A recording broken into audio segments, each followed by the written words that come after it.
Welcome to SR news. Pithapuram పట్టణంలో వేంచేసి ఉన్న జై గణేష్ దేవస్థానం నందు గణపతి నవరాత్రి మహోత్సవాలు ముగిసిన సందర్భంగా ఆలయ ఈవో నున్న శ్రీరాములు అధ్యక్షతన హుండీ లెక్కింపు కార్యక్రమం నిర్వహించారు. ఈ కార్యక్రమానికి దేవాదాయ ధర్మాదాయ శాఖ ఇన్స్పెక్టర్ ఫణీంద్ర కుమార్, భక్తులు, అర్చకులు సమక్షంలో హుండీలను ఓపెన్ చేసి ఆలయ సిబ్బంది పలువురు లెక్కపెట్టడం ప్రారంభించారు. ఈ సందర్భంగా ఆలయ ఈవో నున్న శ్రీరాములు మాట్లాడుతూ గత సంవత్సరం సుమారు 2,87,092 రూపాయల ఆదాయం వచ్చాయని, 27/9/2023 నుండి 20/9/2024 వరకు ఈ సంవత్సరం 12 నెలల 7 రోజులకు గాను 2,79,050 రూపాయలు ఆదాయం వచ్చిందని, నవరాత్రి మహోత్సవాలలో వర్షాల వరదల వలన భక్తుల తాకిడి తగ్గిందని, అందువలనే ఆలయ ఆదాయం తగ్గిందని తెలిపారు.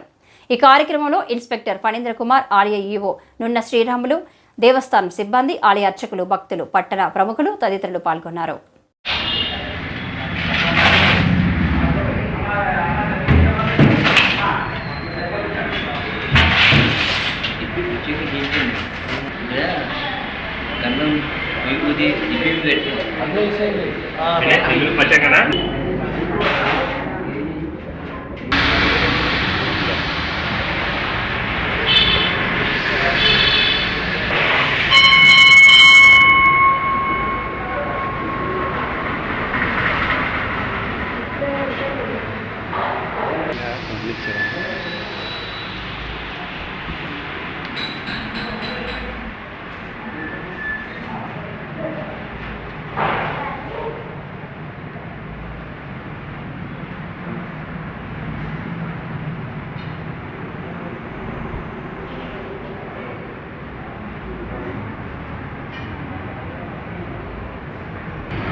ఓం శ్రీ గణేశాయ నమః. శ్రీ స్వామివారి దేవస్థానం గణపతి నవరాత్రులు 9 రోజులు రోజుకి హుండీలో కౌంటింగ్ చేయడానికి ఇన్స్పెక్టర్ గారైన శ్రీ ఫణీంద్ర కుమార్ గారు ఇచ్చేస్తున్నారు. వారి సమక్షంలో ఈ హుండీని తెలిసి లెక్కించడం జరుగుతుంది.